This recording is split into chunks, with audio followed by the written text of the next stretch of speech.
Hello बच्चों, स्वागत है आप सबका मायू अकेडमी में। मैं हूं हेमा। आज आप लोगों को पीआर यादव की एमसीक्यू सॉल्व करवाऊंगी। जैसे कि मैंने प्रीवियस क्लासेस में आप लोगों को पूरी एक टॉपिक पे एमसीक्यू सॉल्व करवा चुकी हूँ। आज का मेरा टॉपिक था ब्लड।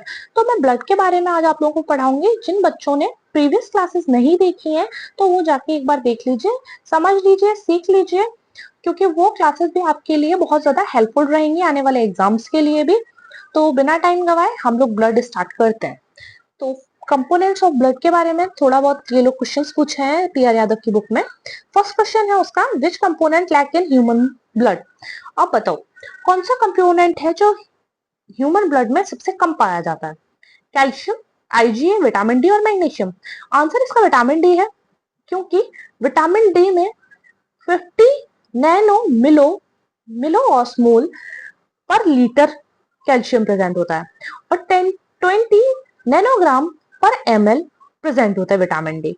तो इन सब में सबसे कम जो ह्यूमन ब्लड में प्रेजेंट होता है वो विटामिन डी होता है। नेक्स्ट क्वेश्चन है, the pH of human blood is between. अब बताओ ह्यूमन ब्लड का पीएच क्या होता है, किसके, मतलब आपको एक जस्टिफिकेशन देना है कि किसके बीच में होता है, यानी कि एक हमें रेंज बतानी है। 6.5 टू 7, 7.35 टू 7.45, 8 टू 9, 4.5 टू 5।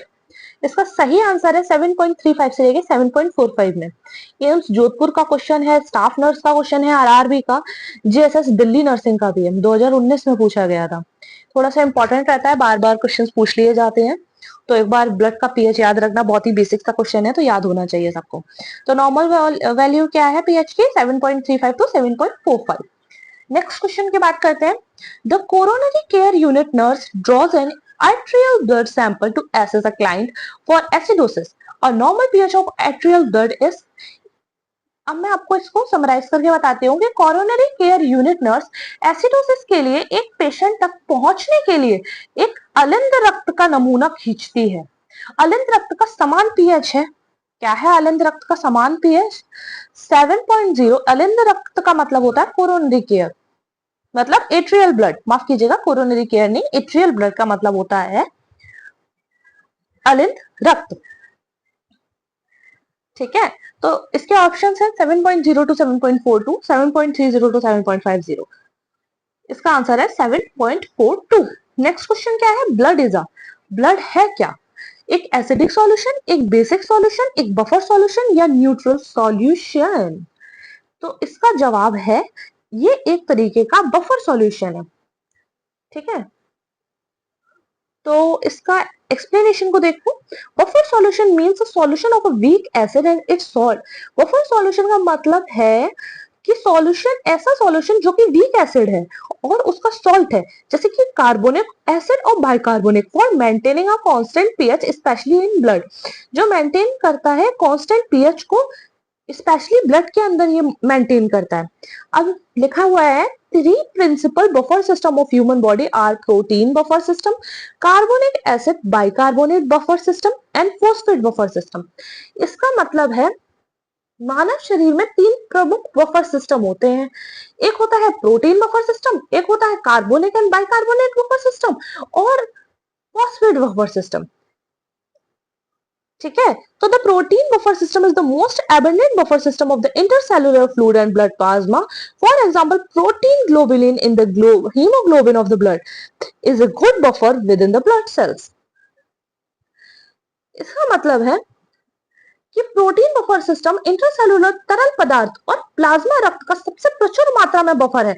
उदाहरण के लिए प्रोटीन ग्लोबुलिन रक्त के हीमोग्लोबिन में कोशिका के भीतर एक अच्छा बफर है। ठीक है, तो फिफ्थ क्वेश्चन है, द ब्लड कंटेन्स, ब्लड क्या कंटेन करता है? 90% वाटर, 80% वाटर, 95% और 60%। तो ब्लड जो है 60% वाटर कंटेन करता है। ब्लड 50 टू 60% एवरेज जो है 55% करता है। Straw coloured liquid called a plasma, जो स्ट्रॉ कलर का लिक्विड दिखाई देता है उसे हम लोग प्लाज्मा कहते हैं। स्ट्रॉ कलर का मतलब, स्ट्रॉ माने होता है भूसा, भूसे जैसा कलर का दिखाई देता है, उसको हम लोग प्लाज्मा कहते हैं। नेक्स्ट क्वेश्चन है, plasma contain almost water. Plasma जो है, जो प्लाज्मा होता है ब्लड के अंदर, वो मोस्टली वाटर कंटेन करता है। कितना कंटेन करता है? 91.5%।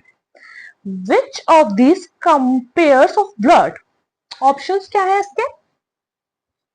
RBC, WBC, platelet and plasma, all of this. अब ब्लड कंटेन सारे ही कुछ करता है, आरबीसी भी करता है, डब्ल्यूबीसी भी करता है, प्लेटलेट भी करता है, all of the above is the right answer.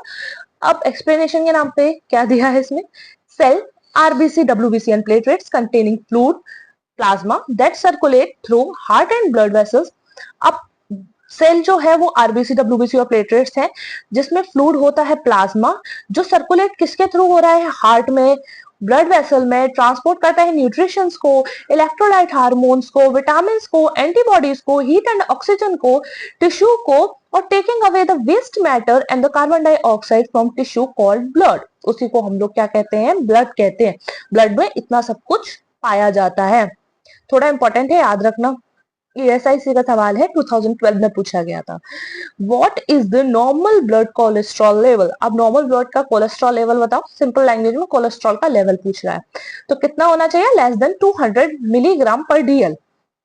Normal cholesterol level of the blood is up to 200 mg per DL, वही लिखा हुआ है एक्सप्लेनेशन में। 8th question, which organ is called the graveyard of RBC. Graveyard of RBC किसे कहा जाता है, उसे स्प्लेन को कहा जाता है। एम्स ऋषिकेश में पूछा गया था 2023 के अंदर। ठीक है, ग्रेवयार्ड ऑफ आरबीसी बहुत मोस्ट कॉमन क्वेश्चन है, अधिकतर पूछ भी लिए जाते हैं और बहुत सिंपल क्वेश्चन है। ग्रेवयार्ड और आरबीसी हम लोग स्प्लेन को कहते हैं। तो क्या लिखा हुआ है एक्सप्लेनेशन में, spleen is called graveyard of RBC, क्यों कहते हैं, after complexion of life span, यानी कि जब आरबीसी का लाइफ स्पैन खत्म हो जाता है, मतलब समाप्त हो जाता है, तो वो डिस्ट्रॉय होकर कहाँ चले जाते हैं, स्प्लेन के अंदर चले जाते हैं, क्योंकि स्प्लेन की कैपिलरीज का जो डायामीटर होता है वो बहुत ही ज्यादा छोटा होता है। Next, then they are ingested by the free macrophages and they dissociated the hemoglobin into the heme and globin। अब ये इंगेस्टेड हो जाते हैं फ्री माइक्रोफेजेस के साथ में और डिसोसिएट करते हैं हीमोग्लोबिन में, जिसमें हीम और ग्लोबिन अलग होते हैं। Heme again the dissociated into the iron and porphyrin pigment which later convert into the bilirubin. अब जो हीम है वो दोबारा से डिसोसिएट हो जाता है, किसमें डिसोसिएट हो जाता है, आयरन में, और प्रोफाइरिन पिगमेंट बना लेता है, जो कि लेटर मतलब बाद में किसमें कन्वर्ट हो जाता है, वो बिलिरुबिन में कन्वर्ट हो जाता है। अब बिलिरुबिन होता क्या है, bilirubin C33 S36 O6 N4 होता है। ये एक तरीके का येलोइश कलर का पिगमेंट होता है, जो कि प्रेजेंट कहां होता है, बाइल में। नेक्स्ट क्वेश्चन है, bilirubin is formed from, bilirubin कहाँ पाया जाता है, हीम में, ग्लोबुलिन में, ट्रांसफेरिन में और गैस्ट्रोफेरेटिन में। हीम में बिलिरुबिन पाया जाता है। एक्सेसिव हीमोलाइसिस में result in the accumulation of which substance. Excessive hemolysis का मतलब होता है आरबीसी का टूटना। आरबीसी जो है वो टूटने से उसका क्या रिजल्ट निकलता है, और मतलब आरबीसी जब टूट रही है तो एक्यूमुलेट होकर क्या सब्सटेंस बना रही है, तो वो बना रही है बिलिरुबिन। नवोदय स्टाफ नर्स में पूछा गया था ये question. All of the following are the plasma protein found the blood except one. सारा कुछ प्लाज्मा प्रोटीन के अंदर पाया जाता है, केवल एक को छोड़ के। ऑप्शंस है albumin, globulin, myosin and the fibrinogen. Myosin is the correct answer, बाकी के एल्ब्यूमिन, ग्लोब्यूलिन और फिब्रिनोजन पाए जाते हैं प्लाज्मा प्रोटीन के अंदर। एंड एक्सप्लेनेशन को देखो, प्लाज्मा प्रोटीन का मतलब क्या होता है, एक protein present in a blood plasma, जो कि प्रोटीन ब्लड प्लाज्मा में प्रेजेंट होता है, जैसे कि एल्ब्यूमिन, ग्लोब्यूलिन और फिब्रोजन और आदि भी है। मायोसिन क्या होता है, मायोसिन एक प्रोटीन है जो कि प्रेजेंट होता है मसल फाइबर में, it constituting 45% of total muscle protein. ये 45% टोटल मसल प्रोटीन का भाग होता है myosin. This is an important protein of our body। 12th question क्या है, the protein found in the blood that is responsible for transporting oxygen. बताओ कौन कर रहा है, इरेथ्रोपोइटिन, मतलब ऑक्सीजन को ट्रांसपोर्ट कौन कर रहा है, erythropoietin, gamma globin, all of this, या हीमोग्लोबिन, ये कर रही है haemoglobin is the correct answer. Oncotic pressure क्या होता है, बताओ। Oncotic pressure is caused by the plasma colloids in the solution. Oncotic pressure जो है वो किसकी वजह से होता है, प्लाज्मा कोलॉइड की वजह से होता है, जो कि सॉल्यूशन के अंदर है। ऑनकोटिक प्रेशर मतलब osmotic pressure which are excreted by the large molecule, example colloids in a solution like plasma protein into the blood।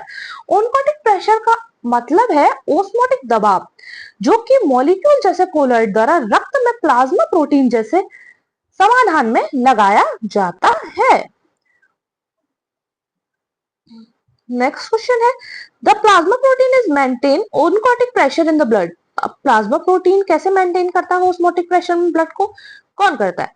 Albumin, prothrombin, fibrinogen, globulin. It's answer is albumin. देखिए किस किस में पूछा गया था, आरयूएचएस पोस्ट बेसिक में, ESIC में। Albumin synthesize in liver. Albumin कहाँ सिंथेसाइज्ड होता है? लिवर के अंदर। सबसे स्मॉलेस्ट और मोस्ट एबेंडेंट प्रोटीन रहता है, 54% रहता है इन ब्लड के अंदर, which play the major role in maintaining oncotic and osmotic pressure of the blood, जो कि बहुत इंपॉर्टेंट रोल प्ले करता है ऑनकोटिक और ऑस्मोटिक प्रेशर को यूज करता है ये एल्ब्यूमिन।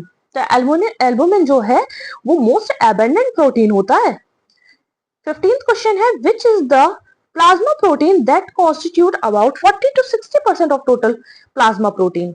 इसका जैसे मैंने आपको ऊपर बताया था, इसका आंसर एल्ब्यूमिन ही रहेगा।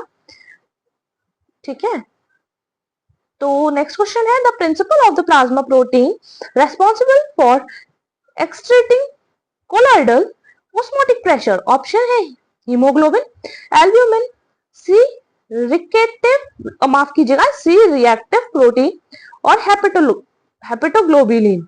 आंसर इसका एल्ब्यूमिन जाएगा। Albumin in one of the plasma protein is synthesised in. Albumin कहाँ सिंथेसाइज्ड होता है प्लाज्मा प्रोटीन के अंदर? स्प्लीन के अंदर, पैनक्रियास के अंदर, एड्रेनल ग्लैंड के अंदर और लिवर के अंदर। इसका आंसर लिवर है, लिवर के अंदर सिंथेसाइज्ड होता है प्लाज्मा प्रोटीन। तो आज के लिए हम लोग इतना ही पढ़ेंगे बच्चों। अगर आप लोगों ने प्रीवियस वीडियोस नहीं देखी हैं तो प्रीवियस वीडियोस देख लीजिए। अगर आपको वीडियो अच्छी लगी हो तो चैनल को लाइक कीजिए, सब्सक्राइब कीजिए, कमेंट कीजिए, और अदर जानकारी के लिए या किसी भी बारे में अगर आपको जानना है तो प्लीज कमेंट कीजिए। Thank you all.